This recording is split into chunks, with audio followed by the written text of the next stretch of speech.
want to try to put in perspective what many of my Democratic friends have been talking about today. They're very, very, very upset at President Trump. And they're very, very, very upset at Elon Musk. President Trump ran for president on a number of issues. One of the issues he ran on, he said it almost every day. He said, if you elect me president, I'm going to go through the entire budget and review all the spending, line by line. If I heard him say that once, I heard him say it 1,000 times. And that's what he's been doing. He went out and appointed, through an executive order, Elon Musk, who some people like him, some don't, but he's not a dummy. He's a very successful business person. He's got a top secret security clearance. President Trump issued an executive order, and he turned to Mr. Musk, and he said, Mr. Musk, I want you to do for me what I said I was going to do in the election. I want you to go through all the spending, line by line. Now, let me ask you something, Mr. President. How are you going to review the spending without reviewing the spending? How are you going to audit the spending by an agency without auditing the agency? That's what I mean when I say common sense is illegal in Washington, D.C. That's what Mr. Musk is doing.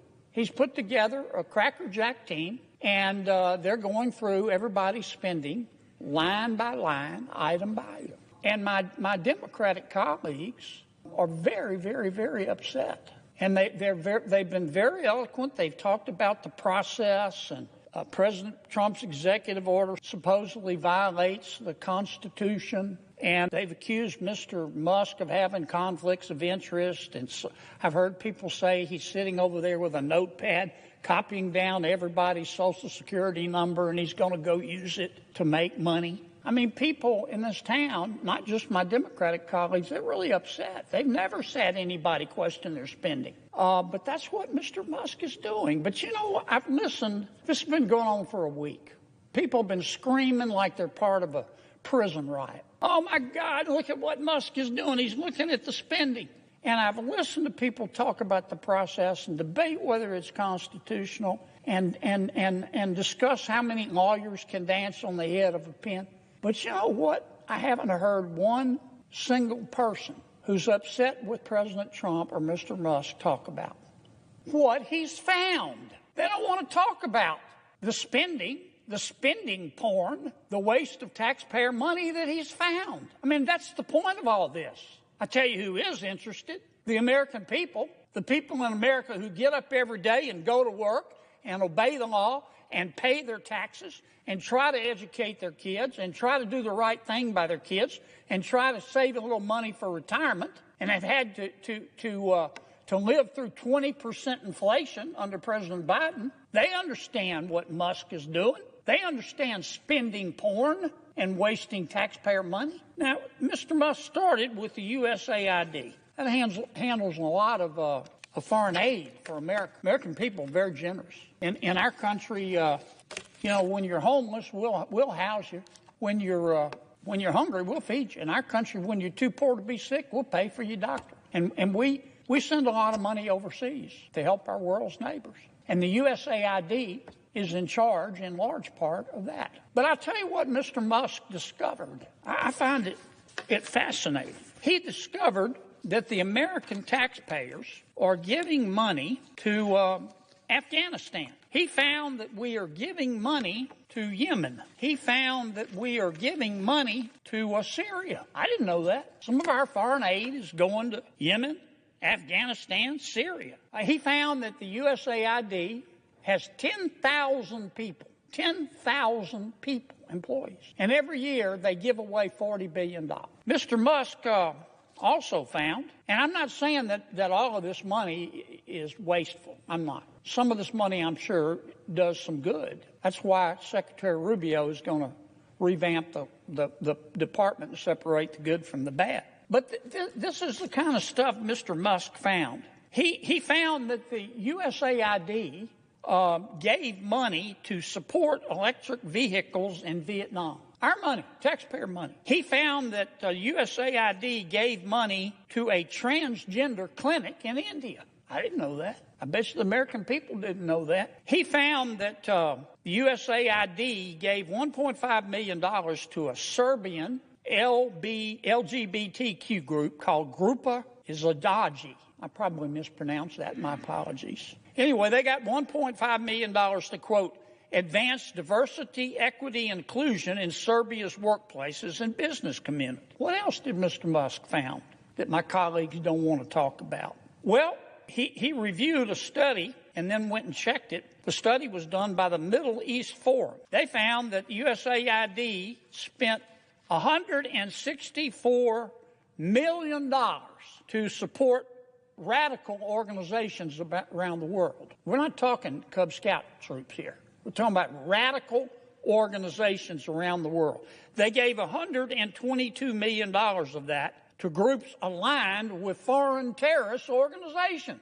Our taxpayer money. According to this report in Mr. Musk, the USAID has given millions of dollars to, quote, organizations in Gaza controlled by Hamas. Why aren't my colleagues talking about that? Recipients of the money, they found, have, quote, called for their lands to be cleansed from the impurity of Jews. That's who we're giving foreign aid to. What else? I'm not going to spend my whole time talking about this, but nobody else is talking about it. They're just talking about the process. And Mr. Musk, and he's a mean guy, and he shouldn't be looking at our spending. Well, he is.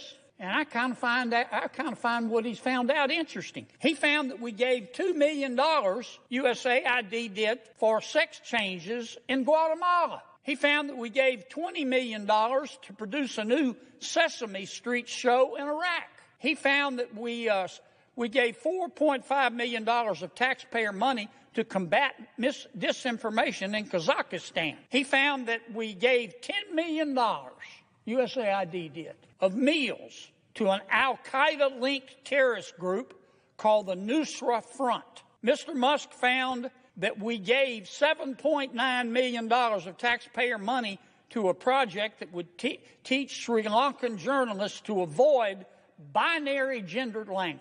The USAID took $8 million and gave it to a bunch of journalists in Sri Lanka to teach them how to avoid binary gendered language. I don't know what the hell binary gendered language is. I think I do. You think most taxpayers would support that? Why aren't we talking about that? The USAID gave $1.5 million to promote LGBT advocacy in Jamaica. They gave $1.5 million to rebuild the Cuban media ecosystem. They gave $1.5 million for, quote, art for inclusion of people with disabilities in Belarus. Another $3.9 million for LGBT causes in Macedonia. $8.3 million for equity and inclusion education in Nepal. I could go all night. And many of my colleagues are upset. They're really mad at Mr. Musk. Hell, I think we ought to give him a medal.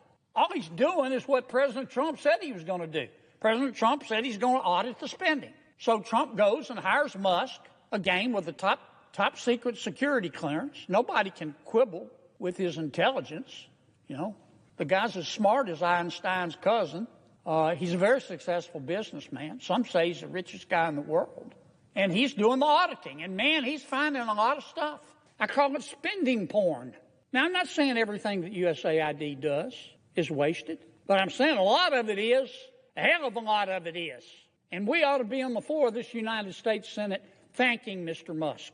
And we ought to be asking him to go through every agency and look at everybody's budget. Everybody's budget. That's what the American people want. They don't want to talk about process. They don't want to continue with the Washington way. They want to save some money. Now, let me tell you what's really going on here, too, Mr. President. For 4 years under President Biden, and for, 8 years under President Obama, I have all the respect in the world for President Biden and President Obama. Tough job. But between them, they spent 12 years in Washington, and presidents set the tone. They control the questions that are asked. And here's the question that President Obama and President Biden asked for 8 years. For 12 years. I heard it every single day. Who needs to pay more in taxes? Is it you? Is it you? Who needs to pay more in taxes? We need more money. Who needs to pony up more? That was the issue. But that's not the issue today. We have a new president. You know what the issue is today? What the hell happened to all the money? What the hell happened to all the money?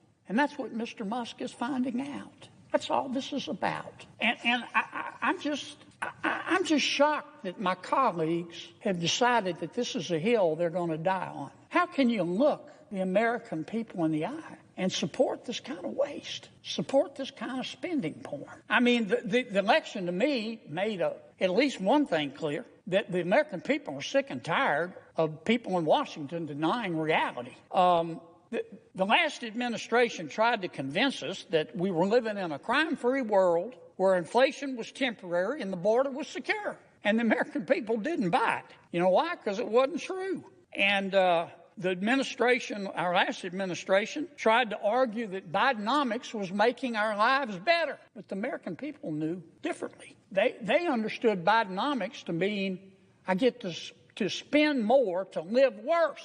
And they voted. Now, I mean, the American people were poorer under the last administration, but they didn't become stupid. They could see that the government was creating a problem, not trying to fix it. And they noticed the national debt, too. Put up that first chart for me. You know what our national debt is, Mr. President? $36 trillion. Not million, not billion, $36 trillion. It takes my breath away.